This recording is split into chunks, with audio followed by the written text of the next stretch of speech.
If you've got anybody, under 16, you probably should make them leave the room. LSD was the bomb.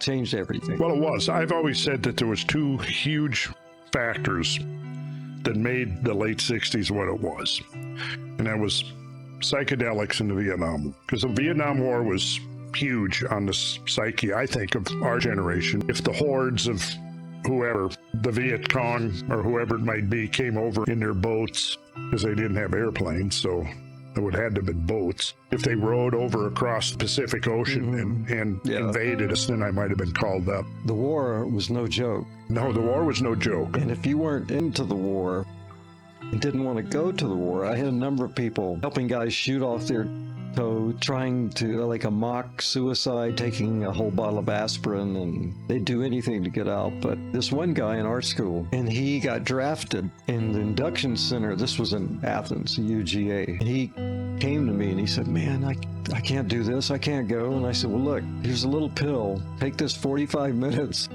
before you go in. So he took it and he went in. He went crazy. He thought these were he saw all these fascists in uniforms trying to steal his soul and his mind, and he was throwing people around, picking up chairs, trying to bust out the windows and picking up he was a big guy, throwing desks around. They said, yeah, this is just exactly what we want, right? You would think so, but he was so far gone, they just said no. He got out. I hope we don't fall into some solipsistic darkness, I'm encouraged that there are things happening that are so awesome and really so positive. There's this side of me that says, as grim as it might get in terms of the world moving towards Armageddon, if that was happening, why are all these other positive things happening parallel with it? This is a world of contrast.